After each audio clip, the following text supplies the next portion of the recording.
আজকের এই ভিডিওটা অতি গুরুত্বপূর্ণ। দেখা মাত্র প্রত্যেকটা বাংলাদেশী নাগরিক এটা ভিডিওটা শেয়ার করে দিবেন, কারণ আমি যে তথ্যগুলো দিচ্ছি। নমস্কার, খবরের অন্তরালের খবর নিয়ে ক্যালকাটা ডায়ালগস থেকে আমি মনোজ দাস। এখনকার আলোচনার বিষয় বাংলাদেশের নির্বাচন এবং কোন দল আসবে দেশের ক্ষমতায়, কে হবেন প্রধানমন্ত্রী, এবং আরও বিশেষ করে কি আছে সেনাপ্রধান ওয়াকারুজ্জামানের মনে। কারণ বাংলাদেশের একটি শিশুও জানে যে দেশের ক্ষমতার আসল রাশ আছে সেনাপ্রধানের হাতেই। সুতরাং একটা বড় প্রশ্ন, জেনারেল ওয়াকারুজ্জামান কি চান? পরম্পরাগতভাবে বাংলাদেশ সেনার সাইকি বা মানসিকতা পাকিস্তান সেনার মতো, দেশের ক্ষমতায় নিজেদের প্রতিষ্ঠিত করা। বেসামরিক শাসন নামমাত্র পাকিস্তানে, আসল ক্ষমতা সেনার হাতে। তারপরেও সেনার খিদে যখন মেটে না, তখন কু বা অভ্যুত্থান ঘটিয়ে ক্ষমতা পুরোপুরি দখল করে। এমন ঘটনা যেমন পাকিস্তানে তেমন বাংলাদেশে একাধিকবার ঘটেছে। সেই পথে কি চলতে চাইছেন জেনারেল ওয়াকারুজ্জামানও? বিএনপি ক্ষমতায় এলে ওয়াকারুজ্জামানের বিপদ, কারণ গ্রেনেড হামলার পরে তারেক রহমানের মেরুদণ্ড ভেঙে প্রায় অথর্ব করে দিয়েছিল যারা, তাদের নেতৃত্বে ছিলেন ওয়াকারুজ্জামান। ওয়াকারুজ্জামান তাই কি চাইছেন এরশাদ ও জিয়ার মতো রাজনৈতিক দল তৈরি করে বা নেতৃত্ব দিয়ে রাজনৈতিক দলের নিজেকে রাষ্ট্রপ্রধান হিসেবে প্রতিষ্ঠিত করতে? এমন সন্দেহ করার যথেষ্ট কারণ আছে। এই ব্যাপারে শেখ হাসিনাবিহীন আওয়ামী লীগ তার টার্গেট। স্বচ্ছ আওয়ামী লীগের নামে আওয়ামী লীগের দখল নিয়ে ভোটে নামার ভাবনা কয়েক মাস আগেই প্রকাশ হয়ে গেছে ওয়াকারুজ্জামানের। ঢাকার ক্যান্টনমেন্টে ডেকে মনের কথা জানান তিনি হাসনাত আবদুল্লাহ ও সার্জিস আলমকে। তারা কয়েকদিন পরে সে কথা ফাঁস করে দেন। ফলে এই চেষ্টা আর গোপন নেই, কিন্তু গোপন নেই বটে, তাই বলে চেষ্টা যে বন্ধ হয়েছে তা নয়। ওয়াকারুজ্জামানের সেই চেষ্টা কিন্তু অব্যাহত। চেষ্টাটা কি? সামনাসামনি আওয়ামী লীগের যারা নেতৃত্বের পরিবর্তন করে স্বচ্ছ নেতৃত্ব নিয়ে আসা। আচ্ছা, এই ব্যাপারে ওয়াকারুজ্জামানের এত কেন, এই ব্যাপারে তার নজর কেন এত এত কিন্তু কেন তিনি চাইছেন এই ব্যাপারটা? তার কারণ আছে, আস্তে আস্তে আসবো সেই প্রসঙ্গে। দেখুন, আওয়ামী লীগের কয়েক মাস পরে আপনারা সবাই দেখতে পাচ্ছেন যে বাংলাদেশে আওয়ামী লীগের সাম্প্রতিক ঝটিকা মিছিল শুরু হয়েছে, এবং সেটা শুরু হয়েছে বিরাটভাবে। এক এক জায়গায় ছোট্ট করে 2-5 জন এসে একটা মিছিল করে জয় বাংলা বলতে বলতে চলে গেল, শেখ হাসিনা জিন্দাবাদ করতে করতে চলে গেল। ব্যাপারটা তা আদৌ নয়। ঝটিকা মিছিল ক্রমশ বড় হচ্ছে, হাজার হাজার মানুষ আসছে সেখানে, আর পুলিশ বা সেনার তরফ থেকে কোনো বিরোধিতা করা হচ্ছে না, কাউকে ধরা হচ্ছে না। প্রথমে একদিন বোধহয় 7 জনকে ধরা হয়েছিল, তাদের ছেড়েও দেওয়া হয়ে গেছে। তো এরা সেনা কিংবা পুলিশ কোনো বিরোধিতা করছে না। যত দিন যাবে তত আওয়ামী লীগের নৌকার মিছিল বাড়বে সেনাপ্রধানের সহযোগিতায়। ডাকসু ও জাকসুর নির্বাচনে জামায়াতের বিরাট জয় হয়ে গেছে ইতিমধ্যে, ও বিএনপির চরম পরাজয়। এই জামাতের জয় এবং বিএনপির পরাজয় দেশের রাজনীতির মানচিত্র আমূল বদলে দিয়েছে। আর এই বদলে যাওয়া মানচিত্রে দেশের পরিস্থিতি ওয়াকারুজ্জামানকে আরও আশান্বিত করেছে। আগেই বলেছি, বাংলাদেশের সামরিক বাহিনীর মানসিকতায় পাকিস্তান সেনাবাহিনীর ধাঁচ, যেখানে দেশের ক্ষমতা নিয়ন্ত্রণে সেনাবাহিনীর মুখ্য ভূমিকা। পাকিস্তানের সেনাবাহিনী বেসামরিক শাসনের পর্দার আড়ালে ক্ষমতা ভোগ করে, তারপরও ক্ষমতা পুরো দখলের অভিজ্ঞতা বারবার হয়েছে। বাংলাদেশেও এরকম ঘটনা ঘটেছে। জিয়াউর রহমান, হুসেন মোহাম্মদ এরশাদ এই পথে গিয়েছেন। ওয়াকারুজ্জামানের পরবর্তী রাজনৈতিক পরিকল্পনাও এই পথেই যেতে পারে। নিজেকে রাজনৈতিক নেতা হিসেবে প্রতিষ্ঠিত করার সম্ভাবনা তার আছে, তবে আগেরগুলোর থেকে এবারের পার্থক্য আছে। আগে তারা সেনাপ্রধান হয়ে রাষ্ট্র ক্ষমতা সামরিক কু করে ক্ষমতা দখল করে তারপরে রাজনৈতিক দল তৈরি করেছেন। এখন কিন্তু সেনাপ্রধান ওয়াকারুজ্জামানের হিসাবটা আলাদা, কৌশলটা অন্যরকম। 2024 সালের জুনে সেনাপ্রধান হিসেবে দায়িত্ব নেয়ার পর থেকেই ওয়াকারুজ্জামান দেশের রাজনৈতিক পরিস্থিতিতে এক গুরুত্বপূর্ণ ভূমিকা পালন করছেন। তিনি বারবার বলছেন, তিনি যখন 2024-এর 5 আগস্ট তিনি বলেছিলেন দেশের জানমাল রক্ষা করার দায়িত্ব নিজের কাঁধে তিনি নিচ্ছেন, যদিও পরে তিনি নিজের কাঁধে রাখেননি, সেটা দিয়ে দিয়েছেন একে আমাদের উনি যে আছেন আমাদের প্রধান উপদেষ্টা মোহাম্মদ ইউনূসকে দিয়ে দিয়েছেন। তাহলে কেন দেননি? কিন্তু মনের ইচ্ছা ছিল কিন্তু পুরো, কিন্তু নেননি তিনি। দায়িত্ব তখন দিয়ে দিয়েছিলেন, ভেবেছিলেন অপরচুন মোমেন্ট এখনো আসেনি, সেটা আসবে। তো তারপর থেকেই জুনে সেনাপ্রধান হিসেবে দায়িত্ব নেওয়ার পর তিনি 5 আগস্টেই তিনি এই ব্যাপারটা হয়ে গেল বাংলাদেশে। শেখ হাসিনা চলে এলেন ভারতে। তারপর 2025 সালের মে মাসে তিনি বললেন যে অন্তর্বর্তী সরকার হিসেবে মোহাম্মদ ইউনূসের নেতৃত্বাধীন সরকারকে ডিসেম্বরের মধ্যে চূড়ান্ত নির্বাচন করবার জন্যে চূড়ান্ত সময়সীমা দিলেন। এটা শুধু প্রশাসনিক দাবি কিন্তু নয়, বরং ওয়াকারুজ্জামানের রাজনৈতিক কৌশলের অংশ। একই সঙ্গে তিনি জোর দিলেন কি দেশের সার্বভৌমত্ব রক্ষা, দেশের রাজনৈতিক অস্থিরতা দূর করা, সবাইকে তিনি সতর্ক হতে বললেন। এইসব করে তিনি কোথায় যেতে চাইলেন আপনারা খেয়াল করে দেখবেন। এইসব কথাগুলো বলবার সঙ্গে সঙ্গেই দেশের মানুষ যারা সেনা শাসন চায় না তারাও পর্যন্ত বলল ওয়াকারুজ্জামান ক্ষমতা নিন, এই মোহাম্মদ ইউনূস এবং তার সরকার চলে যাক। তো সেনাপ্রধান হিসেবে তিনি তার প্রাথমিক কাজগুলো করে নিয়েছেন।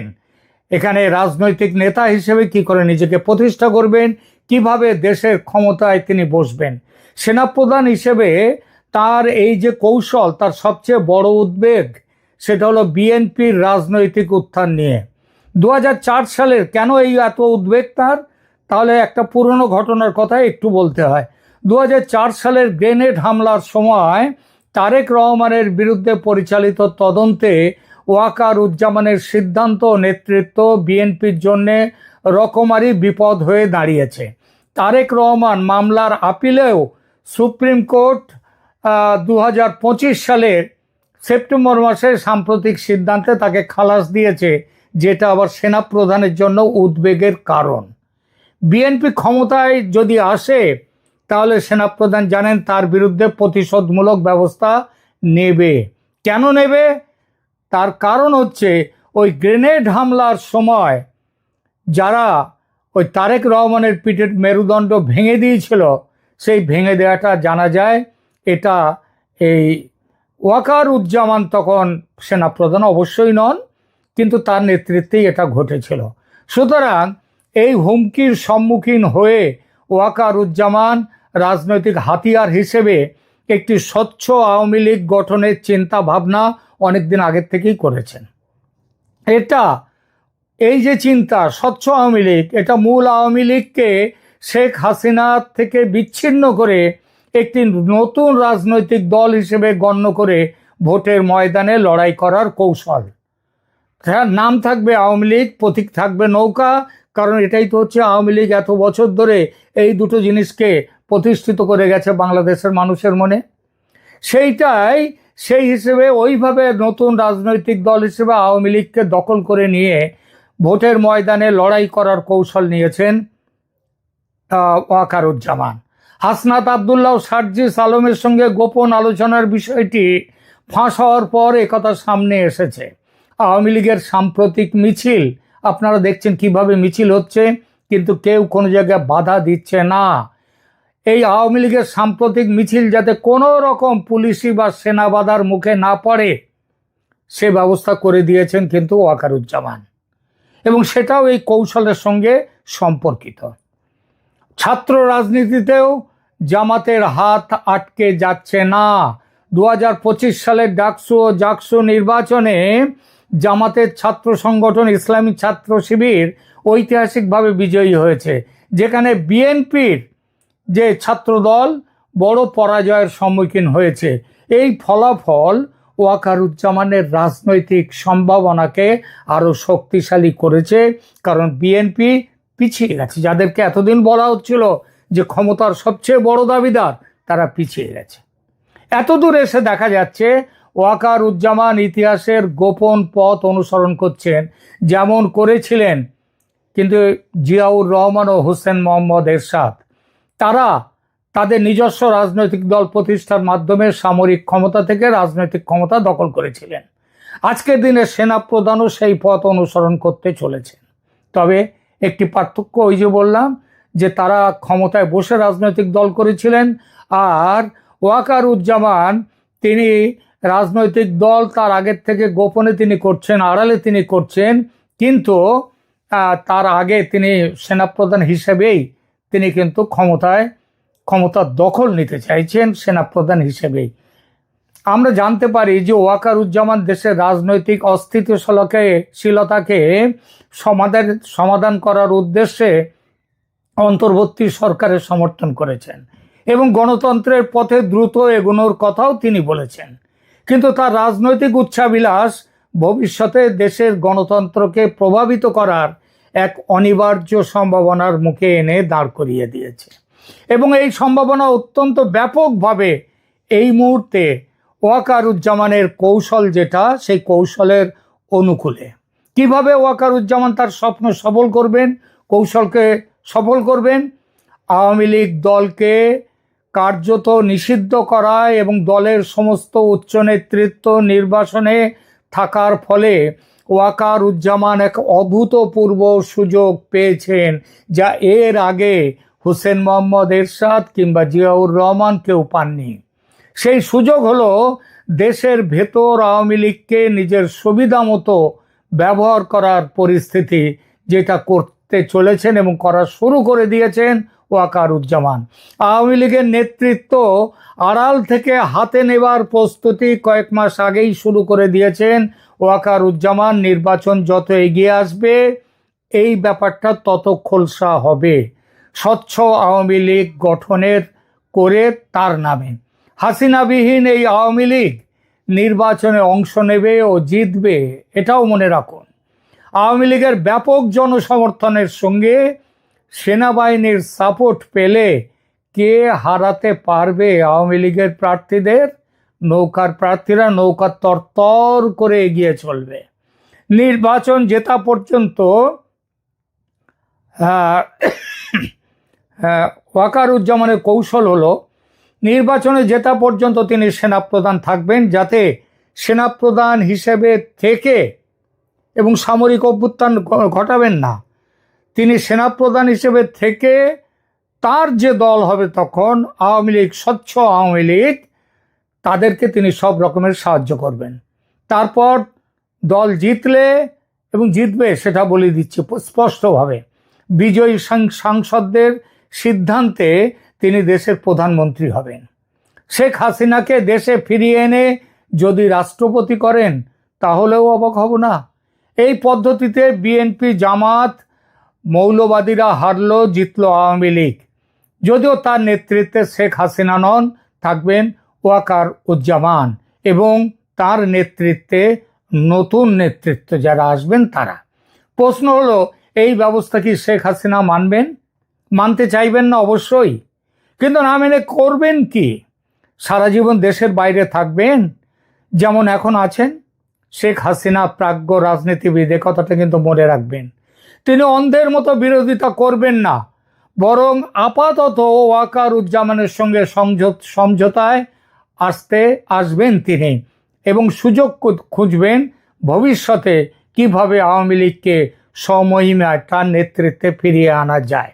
কিভাবে হতে পারে এই সমঝোতা, বলবো সে কথা।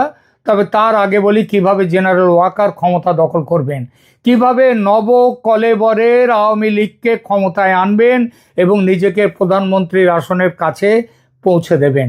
সহজ হিসাব, প্রথমত নতুন ও স্বচ্ছ আওয়ামী লীগের প্রার্থী নির্বাচন করবেন ওয়াকারুজ্জামান। নতুন দলীয় কমিটির দায়িত্বে বসাবেন নিজের বিশ্বাসভাজনদের, যাতে নির্বাচনের পর ক্ষমতা দখলের সমস্যা না হয়। দ্বিতীয়ত সেনাপ্রধান হিসাবে থেকে নির্বাচনী প্রক্রিয়াও নিয়ন্ত্রণ করবেন তিনি, যাতে তার দল অর্থাৎ আওয়ামী লীগের কোনো রকম অসুবিধে না হয় নির্বাচনে। তৃতীয়ত, এভাবে বৈধতার আবরণে দেশকে বাঁচাবার লক্ষ্য নিয়ে আওয়ামী লীগের নামে ক্ষমতা দখলের যে প্রচেষ্টা তিনি করবেন, আমি লিখে দিচ্ছি, দেশের মানুষের সমর্থন পেতে একদমই অসুবিধা হবে না, এবং এই পদ্ধতিতে আন্তর্জাতিক গ্রহণযোগ্যতা অর্জন করতেও অসুবিধা হবে না। কারণ জামাতের ওই ইসলামী এবং মৌলবাদী রাজনীতি, তাদের জঙ্গি সন্ত্রাসবাদী ব্যাকগ্রাউন্ড, এবং একই সাথে বিএনপির সেই একই সমস্যাগুলো, এর থেকে মুক্তি পেতে এটা একটা কিন্তু বড় একটা কৌশল, এবং আন্তর্জাতিক গ্রহণযোগ্যতা বাংলাদেশের বাইরে থেকেও তার মিলতে তিনি পাবেন। ইতিমধ্যে দেখা যাচ্ছে যে সেনাবাহিনী রাজনৈতিক প্রক্রিয়ায় গভীরভাবে জড়িত। আওয়ামী লীগ নেতৃবৃন্দকে সেই আগস্টে আশ্রয় দেয়া এবং তাদের মিছিলে, বর্তমানে তাদের মিছিলে বাধা না দেয়া, এসবই হচ্ছে এই কৌশলের অংশ। নির্বাচনের আগে শেখ হাসিনার ফিরে আসার সম্ভাবনা, এই পরিপ্রেক্ষিতে ঠিক কতটা? শেখ হাসিনা কি এইভাবে যদি নির্বাচন হয় তাহলে সেই নির্বাচনের আগে তিনি দেশে ফিরবেন?